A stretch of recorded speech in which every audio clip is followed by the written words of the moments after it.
Hello students, कैसे हैं आप? आज हम अपना हिस्टोपैथोलॉजी का 12th चैप्टर कवर करेंगे जो मेटाक्रोमैटिक स्टेनिंग के ऊपर है।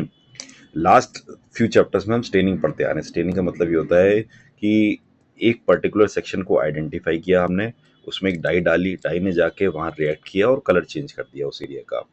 लेकिन जब हमें उसमें और डीप स्टडी करनी होती है तो हम मेटाक्रोमैटिक स्टेनिंग करते हैं। इसका सीधा सीधा मतलब ये है कि ऐसा फिनोमेना है ये जिसमें कुछ बेसिक डाइस, जिनमें मेनली एनिलाइन ग्रुप लेते हैं, और टिश्यू के स्पेसिफिक पार्ट को ओरिजिनल डाई के कलर से अलग रंग में स्टेन कर देते हैं।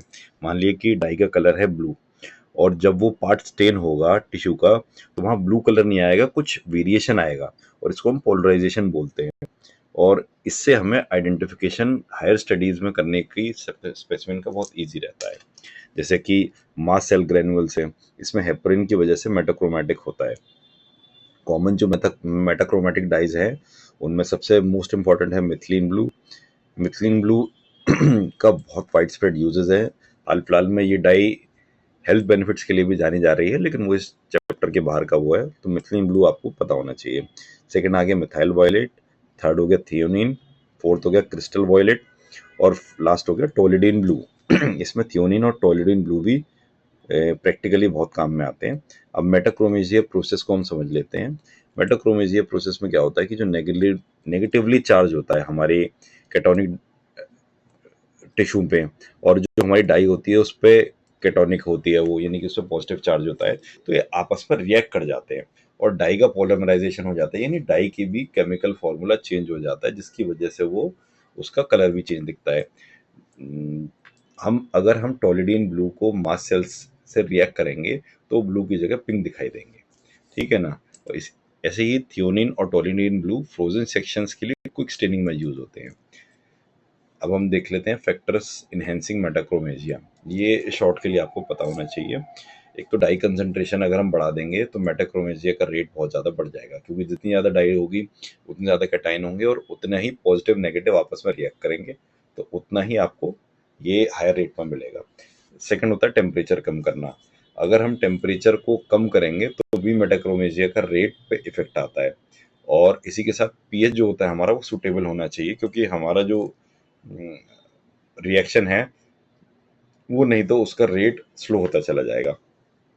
और fourth and most important, water की प्रेजेंस होती है उसमें, तो वान डर वाल्स फोर्सेस, ये हमने फिजिक्स में पढ़ा हुआ है, वो एनहेंस हो जाता है। वो फोर्स जो पानी आपस में लगाता है, यानी पानी के सेल्स आपस में लगाएंगे, उसको वान डर वाल फोर्सेस होते हैं, तो इसका भी हमारे रेट ऑफ रिएक्शन पे असर आता है। और टिश्यूज विद हाई एनाइंस, जैसे सल्फेटेड म्यूकोपॉलीसेकेराइड लेंगे तो डाई मॉलिक्यूल्स की क्लोज आ जाएंगे और उसमें पॉलीमराइजेशन हो जाएगा। अब देख लेते हैं ऐसे कौन से टिश्यूज हैं जिसमें हम मेटाक्रोमेजिया हमको मिलेगा।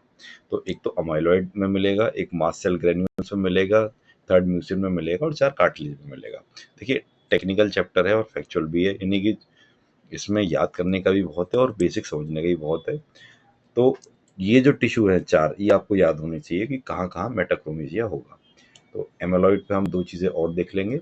एक तो क्रिस्टल वायलेट स्टेन जो होता है वो हम एमेलॉइड पे यूज़ करते हैं। हमारा जो एम होता है इसमें एमेलॉइड के टिश्यूज़ को सेक्शंस में दिखाना, तो उसके लिए क्रिस्टल वायलेट यूज़ होता है। इसका बेसिक प्रिंसिपल ये है कि एमेलॉइड क्रिस्टल वायलेट से मेटाक्रोमैटिक पर्पल वायलेट कलर दिखाता है, यानी कि क्रिस्टल वॉयलेट से वो पर्पल वॉयलेट हो जाएगा। तो अगर हमारी डाई एक्चुअली में रिएक्ट कर रही है और रिएक्शन हो रहा है तो अमाइलॉइड हमें पर्पल वॉयलेट में मिलेगा, जबकि अदर टिश्यूज जो हैं वो ब्लू ही रहेंगे। तो उसके हिसाब से हमारी स्टेनिंग इजीली और इफेक्टिव हो जाएगी। फिर आगे हमारा Congo red stand for amyloid. इसमें अमाइलॉइड फाइब्रिल्स को स्टेन करना होता है बायरफ्रिंजेंस टेस्ट के लिए। इस टेस्ट को हम पहले भी पढ़ चुके हैं, डिटेल में नहीं पढ़ा है, लेकिन ये आपको बायरफ्रिंजेंस टेस्ट याद करना है। इसका प्रिंसिपल ये होता है कि कॉन्गो रेड डाई अमोइलॉइड के OH ग्रुप के साथ OH हाइड्रोजन बॉन्ड बना देता है। इसकी वजह से apple green Bayer finger test जो होता है वो हमें पोलराइज लाइट में ही करना पड़ता है। इसके रिजल्ट में अमोइलॉइड जो होता है वो ब्राइट रेड हो जाता है और green Bayer finger test conduct हो जाता है। अच्छा, इसका जो न्यूक्लियाई है वो ब्लू हो जाएगा, यानी कि अमोइलॉइड तो रेडी रह जाएगा और बाकी सारा हिस्सा ब्लू हो जाएगा डाई की वजह से। और जो उसके थोड़े बहुत टिश्यूज बच जाएंगे, वो सारे येलो रहेंगे या अनस्टेन्ड रहेंगे। इसमें हमें एक चीज़ ये देखना होता है कि जो हमारी सेक्शन की थिकनेस है वो कम से कम 8 से 10 माइक्रोन्स हो, और दूसरा फ़िल्टर हमें करना होता है ग्लास वूल यूज़ होंगे। तो बहुत ही छोटा चैप्टर था और बहुत ही जल्दी हमने ख़त्म कर लिया। एक बार पढ़ लीजिएगा, कोई भी चैप्टर आपको हाईली टेक्निकल लगे या ऐसे लगे कि यार इसको तो क्या ही करें, तो ऐसा नहीं सोचना है। हर चैप्टर आपको करके जाना है। एक चैप्टर जो कि काफ़ी सारे पेजेस में है, वो ऑलरेडी मैं शॉर्ट 2 या 3 पेज में करा देता हूँ।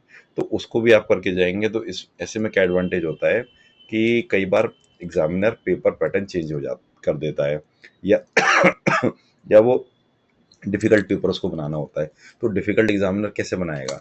वो यही करेगा कि जो टॉपिक्स एक्सपेक्टेड है कि स्टूडेंट छोड़ देंगे, टेक्निकैलिटी की वजह से, वो उन्हीं पे क्वेश्चंस देगा। तो बेसिक अगर आप करके जाएँगे तो आपको कभी भी ये सरप्राइज़ फैक्टर नहीं मिलेगा कि यार ये चैप्टर तो मेरा तैयार ही नहीं है। तो इसी के साथ हम अपना नेक्स्ट चैप्टर के लिए देखते हैं। थैंक